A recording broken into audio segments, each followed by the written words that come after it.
Fala, seus DBA cara de nada. Como é que vocês estão? Safe? Felipe Alves aqui, DBA. Estamos aqui hoje, pessoal, com mais um vídeo sobre carreiras de DBA, guia completo para iniciantes. Essa série de vídeos que eu iniciei aí, falando um pouco mais da carreira, da profissão mesmo, dando vários insights e a gente falando vários assuntos desse aspecto, tá? Vamos para o nosso ritual padrão então, pessoal. Se você chegou até aqui e ainda não é inscrito, peço a força de vocês, se inscreva no canal, curte, comenta, compartilha, acione o sininho para estar recebendo notificações de novos vídeos. Esse fortalecimento de vocês aí é muito relevante para fazer esse conteúdo chegar aí ao máximo de pessoas possíveis. Conto com a força de vocês. Então, pessoal, a gente vai estar falando de carreiras de DBA, né? Hoje, especificamente, a gente vai estar falando de quais são os tipos de bancos de dados que existem. Recentemente eu lancei um vídeo explicando o que é um banco de dados, né? A gente está dando esse passo atrás para entender o básico. Eu falei o que é um banco de dados, dei 5 características principais do que define um banco de dados. E agora a gente vai estar classificando as várias tecnologias de banco de dados que existem. Então, vou estar falando de quais são os tipos de bancos de dados que existem, beleza? Bom, pessoal, antes da gente iniciar o vídeo, quero deixar o convite para você. Agora eu estou com a minha comunidade DBA CDN. Se você tem interesse em se tornar DBA Oracle Júnior, né, ou tirar a certificação Oracle 19 CLCP, certificação básica aí para poder manipular o banco de dados Oracle, né, certificação da própria Oracle. Eu estou com a minha comunidade DBA CDN, com esses dois focos, formação de DBA Oracle Júnior e também a certificação do OCP 19C. Se você tem interesse em seguir na carreira, entrar na carreira ou se especializar mais ainda, tirar a certificação, tem um link na descrição deste vídeo com um formulário que você preenche, que eu vou estar entrando em contato com você e te passando todas as informações de como você entrar para a comunidade. Está tendo várias interações, está muito bacana, tem muito conteúdo legal lá. Então, se você tem interesse, preenche esse formulário desse link da descrição, beleza?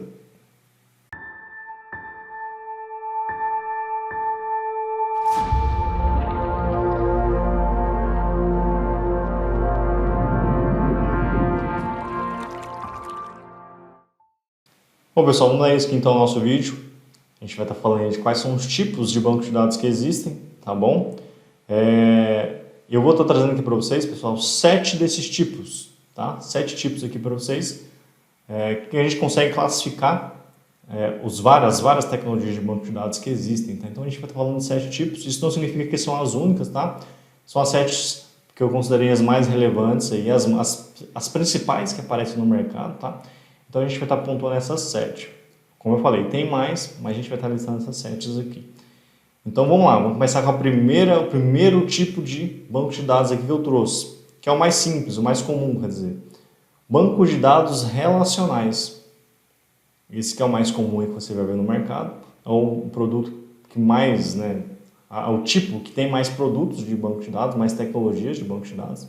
Então vou estar trazendo uma definição aqui para vocês para a gente estar entendendo. Ó. O seu funcionamento se dá através do armazenamento de dados em colunas, com a sua descrição nas linhas e atributos.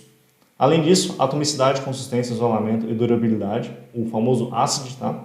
São os pilares que formam a importância desse tipo de banco de dados. A tecnologia de banco de dados relacional fornece a maneira mais eficiente e flexível de acessar informações estruturadas através de SQL, e é o tipo mais comum. Tá? Então, pessoal, o banco de dados relacional é o mais comum que tem. Mais simples, é o mais fácil de manipular, inclusive. Ele vai sempre estar tentando ali, trazer uma descrição, né, a nível de banco de dados do mundo real. Quando você está fazendo ali alguma coisa de modelagem e tudo mais, na hora de estar criando ali o seu sistema e tudo mais. Então, o banco de dados relacional fornece esse tipo esses tipos de facilidades. Tá? E o ponto aqui, né, é consultado através do SQL, que é a linguagem, né, Structured Query Language, que é a linguagem mais comum aí, que todo mundo conhece, de acesso ao banco de dados. Então, o banco de dados relacional, pessoal, é o mais comum, mais famoso. Vocês sempre vão estar estudando bancos com desse tipo, né, que eu acabei de mencionar, tá? Os bancos de dados mais famosos, digamos assim, são relacionais, e aqui eu trouxe até alguns exemplos, ó. Exemplos de bancos de dados relacionais: Oracle, SQL Server, MySQL, PostgreSQL, e tem vários que são desse tipo relacional, tá, pessoal? Então, é o mais comum, o mais simples de aprender. Geralmente você inicia através de algum produto, algum SGBD que é relacional. Tá? Então, tem todas essas definições, essas facilidades em relação a esse tipo. Bom, pessoal, o próximo tipo que eu vou trazer aqui para vocês, que é meio que um oposto, digamos assim, do que a gente viu lá, do primeiro que a gente viu, que são os bancos de dados relacionais, que é banco de dados não relacional, ou NoSQL. Vocês vão ver muito esse termo, né? NoSQL. É um dos tipos que tem, tá? Eu trouxe uma definição aqui para a gente estar entendendo melhor. Ó. Permite que dados não estruturados e semi-estruturados sejam armazenados e manipulados, ou seja, que não podem ser dispostos em tabelas. Ele tem uma alta performance e por essa razão é muito valorizado no mercado. Os bancos de dados não relacionais dispensam a utilização de um sistema de relacionamento, diferentemente de um banco de dados relacional. A sua linguagem oficial é a NoSQL, né, o Not Only SQL. Então, qual que é a principal pegada aqui de um banco de dados não relacional, pessoal? É não ter relacionamentos. Diferentemente do banco de dados relacional, que você define tabelas e colunas, e essas tabelas vão se comunicar, elas vão se relacionar, tá? Os dados sempre vão estar se relacionando. No NoSQL não existe essa obrigação. Tá? Então, ele vai estar lidando com dados que não precisam, que não podem, né? Às vezes não é possível você estruturar ele dessa forma, então eles são dados não estruturados. E essa é a grande pegada do tipo NoSQL, é não ter relacionamentos, basicamente, tá? Até por isso que eu até mencionei, ele tem uma alta performance por conta dessas relações. E caiu um pouco no gosto aí do mercado, inclusive recentemente, então ele tem essa vibe, né, de não ter relacionamentos. E aí, vários produtos de banco de dados existem no mercado como no SQL. Eu vou mencionar alguns aqui, ó. MongoDB, Cassandra, Redis, tá? Esses são 3 exemplos que eu estou trazendo aqui para vocês. Os bancos de dados no SQL, eles têm as suas próprias subcategorias, tá? Então, vai ter vários tipos dentro desse tipo de banco de dados no SQL, mas a grande virtude dele aí é não lidar com os relacionamentos, tá? Então, você não vai ter essa obrigação de ter que os dados terem que se comunicar e tudo mais, beleza? Bom, pessoal, vamos então aqui para o terceiro tipo de banco de dados que eu trouxe aqui para vocês, que são os bancos de dados orientados a objetos. Esse que é mais um tipo aí que eu trouxe, tá? Vamos aqui para uma definição para a gente entender melhor. Nele, as informações são representadas na forma de objetos, como na programação orientada a objetos. Isso quer dizer que as informações são organizadas em blocos de informações com identificadores. Nesse modelo não há uma lógica pré-estabelecida, o que diferencia do banco de dados relacional em que há uma tabela com linhas e colunas. Então, qual que é a pegada aqui? Programação orientada a objetos. Esse tipo de banco de dados tenta reproduzir a nível de banco o que se faz aí na programação orientada a objetos, no famoso POO, ou a linguagem de programação Java, que é a mais famosa, que implementa esse tipo, né, esse recurso, né, de orientação a objetos. Então, a nível de banco de dados, a gente tem esse tipo também, que tenta aí, né, traduzir esse conceito de POO para banco de dados. Aqui eu trouxe alguns exemplos de banco. Caché, Javera, Jasmine, alguns exemplos para vocês entenderem aí, né, para não ficar muito abstrato esse conceito, para vocês entenderem, terem exemplos de bancos de dados que são orientados a objetos, beleza? Pessoal, o quarto tipo que eu trago aqui para vocês, né, tipos de banco de dados, é o banco de dados gráficos. Então, uma definição aqui para a gente poder entender melhor. Os bancos de dados gráficos armazenam estruturas de dados complexas que seriam incompatíveis em uma base tradicional. Esse tipo de sistema é geralmente usado em redes sociais, pois é o ideal para lidar com dados altamente interconectados. Desse modo, nesse tipo de base de dados, as informações estão interligadas por gráficos de conexão, onde a informação importa mais que a estrutura. Então, perceba, né? Já tem um tipo de banco de dados específico para um nicho, né? Redes sociais se tornaram tão importantes que criaram um banco de dados, um produto de banco de dados para lidar com esses dados complexos, né, e extremamente conectados, que são os dados das redes sociais. Então, esse tipo de banco de dados gráficos, né, eles vêm para atender essa necessidade específica. E acontece bastante, tá, pessoal? Você ter bancos de dados surgindo para nichos específicos. Os bancos de dados gráficos, como eu mencionei, foram criados especificamente para esse lance das redes sociais, né? Como lidar com esses dados. Perceberam que os métodos tradicionais não estavam atendendo muito bem. Logo, criaram um produto específico para esse escopo específico, esse nicho específico. Então perceba, tanto que o banco de dados pode ser especializado, né, para um contexto, um nicho bem específico. Bom, pessoal, o quinto tipo de banco de dados que eu trago aqui para vocês são os bancos de dados distribuídos. Esse é um conceito bem interessante, vamos estar entendendo aqui. Ó. Um banco de dados distribuído é composto por uma rede de nós, em que cada nó é um computador em um local diferente. Para se comunicarem, as máquinas conectadas ao sistema utilizam a rede. O principal diferencial deste tipo de banco de dados é a distribuição de suas informações. Enquanto os modelos centralizados detêm toda a sua base em um único local e ficam vulneráveis a ataques e perdas irreversíveis. Em um banco distribuído, as informações podem ser recuperadas por outro nó. Então percebam que já perceberam uma vulnerabilidade, né, nesses sistemas de banco de dados centralizados e criaram esses sistemas distribuídos, né, onde a informação ela não está em um ponto central específico. Ele vai estar distribuído entre os nós que compõem aquele banco de dados distribuídos. Então a informação ela pode ser recuperada de um nó ou de vários nós. Tá?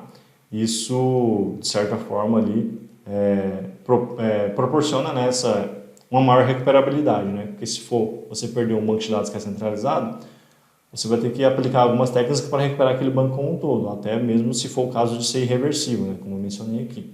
Mas no banco de dados distribuído, nesse cenário, você perderia só parte da informação, né? Ou até mesmo muito pouco da informação. Então, percebendo esse tipo de vulnerabilidade ou essa necessidade, né, surgiram aí os bancos de dados distribuídos. Não tenho nenhum exemplo aqui para dar, porque vocês que podem ter vários bancos de dados que implementem esse tipo de tipo. Então, os bancos de dados distribuídos surgiram, né, por conta dessa necessidade, ou se você quiser chamar de vulnerabilidade, né, para poder atender esse ponto específico. Vamos então, pessoal, para o sexto tipo de banco de dados que eu trouxe aqui para vocês, que são os bancos de dados de data warehouses. Vamos fazer uma definição aqui para vocês entenderem isso, tá? Permite a integração de dados de diferentes fontes. Além de manter os dados atuais, também é possível consultar um histórico. Geralmente o Data Warehouse é indicado para a criação de relatórios de análise. Com esse tipo de sistema é possível compilar grandes quantidades de dados. Além disso, devido à sua flexibilidade, é possível nomear colunas e modificar o relacionamento entre tabelas de modo que o relatório a ser gerado fique o mais personalizado possível para a pessoa que vai analisar. O Data Warehouse, pessoal, é muito voltado para a questão de Business Intelligence, né? De BI. Perceba, ele centraliza um monte de informações, então ele pode receber dados de várias fontes diferentes. Geralmente vai ser usado por BI para apoiar decisões do negócio.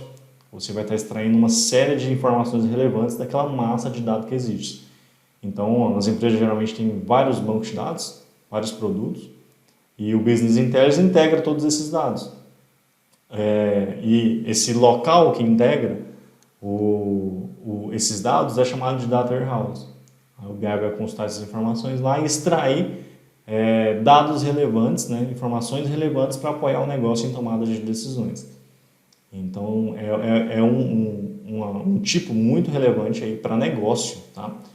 Então, quem lida com Business Intelligence, no geral, tem vários produtos de BI, vai estar sempre ali, vai estar em contato com esse tipo, né, com esse conceito de Data Warehouse, de centralização dos dados para poder gerar relatórios, né, e customizar da maneira mais bacana possível para o negócio. É amigável também, né, porque geralmente quem vai consultar esses dados, quem vai ver esses dados são pessoas que não entendem de tecnologia. Eles só querem saber trazer informações relevantes para a tomada de decisões para o negócio. Então, são relatórios bem amigáveis e interessantes para esse tipo de contexto, né, pessoal? Então, o Data Warehouse é bem relevante. Bom, pessoal, vamos aqui para o nosso sétimo e último tipo, que eu trouxe aqui para vocês dessa lista, que são os bancos de dados OLTP. Vamos fazer uma definição aqui para a gente estar entendendo. Esse aqui é um banco de dados rápido e analítico projetado para um grande número de transações realizadas por vários usuários. O banco de dados OLTP realiza o processamento de dados em transações online. Esse tipo de armazenamento é ideal para lidar com informações organizadas, como pagamentos, gerenciamento de pedidos, etc. Isso se dá em virtude da necessidade dessas organizações de realizarem procedimentos atômicos e consistentes. Isso quer dizer que toda transação deve ter êxito ou falha. Em caso de falha, todas as etapas decorridas devem ser desfeitas. Esse é um conceito mais geral, é um tipo meio que um conceito, né? Então, porque, principalmente, tem bancos de dados relacionais que são também implementados como OLTP. Então, é um tipo barra conceito que veio aí para esse fim, né, de realizar um número muito grande de transações, né, de vários usuários. Você tem um banco de dados disponível para aplicação, vários usuários vão usar a aplicação para acessar esses dados, seja para inserir, seja para atualizar, apagar, tá? Então, o OLTP é meio que esse conceito de bancos de dados que atendem a esses grandes números de transações com transações atômicas, né, consistentes e atômicas, para que não gere inconsistência dos dados. Então, por isso que eles são atômicas e consistentes. Então, ele tem todos uns conceitos que têm que ser atendidos por trás para garantir esses conceitos, para garantir essa atomicidade. Inclusive, aquele termo ASCII que eu mencionei lá no começo, do primeiro tipo, é bem implementado aqui. Tá? Então, o OLTP é meio esse conceito, barra tipo de banco de dados, né, que você pode ver aí no mercado. Bom, pessoal, eu trouxe para vocês esses 7 tipos, né, de banco de dados, né, essas classes, né, classificaram os tipos aí de banco de dados, ou os bancos de dados que existem. Isso não significa que são as únicas, tá? Tem vários produtos específicos de nichos específicos, tá? Para funções científicas, funções financeiras, tem banco de dados bem específicos. Aí, assim, você vai ter que entrar num nicho bem específico para poder ter que lidar com esse tipo de banco de dados. Então, eu elenquei aqui os 7 que eu considerei mais relevantes, mas não são os únicos, tá? Então, coloque aí nos comentários também se você lida com algum tipo de banco de dados que é diferente desses aí que eu listei, tá? Pra gente poder interagir aí, beleza? Só novamente nosso ritual padrão, se você chegou até aqui e ainda não é inscrito, peço essa força de vocês novamente, tá? Se inscreve no canal, curte, comenta, compartilha, aciona o sininho para receber notificações de novos vídeos. É muito importante esse fortalecimento de vocês aí para fazer esse conteúdo chegar a muitas pessoas. Conto com a força de vocês. E, novamente, se você tem interesse na comunidade DBA CDN, link na descrição com um formulário para você preencher, que eu vou estar entrando em contato com você, te passando todas as informações para poder acessar a comunidade. Beleza? Então é isso, pessoal. Beleza? Então, valeu, falou e até mais.